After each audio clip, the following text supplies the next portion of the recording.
వాసవి మాతాకి జై. నా పేరు జ్యోతి ప్రసాద్. అర్పణ అరవై సంఘం వారి ఆధ్వర్యంలో శ్రీ వాసవి మాత కన్నికా పరమేశ్వరి దేవస్థానం కమిటీ వారి సహకారంతో ముక్కాల ద్వారకానాథ్ గారి ప్రేరణతో ఆలోచనతో రూపకర్తగా నిత్య అన్నప్రసాద వితరణ కార్యక్రమాన్ని వాసవి మాత అన్నదాత సుఖీభవ అనే పేరిట ప్రారంభించాం. దాతలు విరివిగా ముందుకొస్తున్నారు. వాళ్ళ పెళ్లి రోజులు కానివ్వండి, వాళ్ళ పిల్లల పుట్టినరోజులు కానివ్వండి, వాళ్ళ బిడ్డల వివాహ రోజు కానీ అని తలుచుకొని అమ్మవారి సేవకు చేసినట్టు, అమ్మవారి తరపున భక్తులకి అన్నప్రసాద వితరణ చేసినట్టు ఉంటుందనే ఉద్దేశంతో రావడం జరిగింది.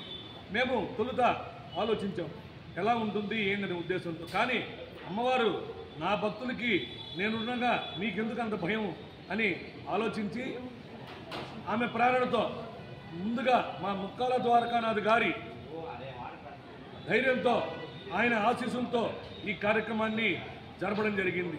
సుమారు రోజు 150 మంది భక్తులకు, పేదలకు కానివ్వండి, భక్తులకు కానివ్వండి, మనం అన్నప్రసాద వితరణ చేస్తున్నాం. ముఖ్యమైన విషయం ఏంటంటే అటు భక్తవత్సల నగరు, డైకస్ రోడ్డు, వెంకటేశ్వరం, 3వ మైలు తదితర ప్రాంతాల నుంచి కూడా ఈరోజు పోతే మనం అమ్మవారి ప్రసాదం చెయ్యొచ్చు, తినొచ్చు అనే భావనతో అందరు రావడం జరుగుతుంది. ఈ కార్యక్రమం ఇంత దిగ్విజయంగా జరగడానికి కారణము మా ముక్కాల ద్వారకానాథ్ గారి ధైర్యము, మా ముక్కాల ద్వారకానాథ్ గారి ఆశీస్సులు. అలానే దాతలు ఈ కార్యక్రమానికి మేము ముందు ఉన్నామని దాతలు ముందుకు రావడము, దాతృత్వం వహించడము, వారే కాకుండా వారి మిత్రులు, బంధుమిత్రులతో కూడా చెప్పి ఈ కార్యక్రమాన్ని దిగ్విజయం చేయడానికి ముందుగా దాతల కుటుంబానికి అమ్మవారి ఆశీస్సులు ఎప్పుడు తోడుగా ఉండాలని మనస్ఫూర్తిగా కోరుకుంటూ, అలానే ఇప్పటికీ ఈరోజు 48వ రోజు.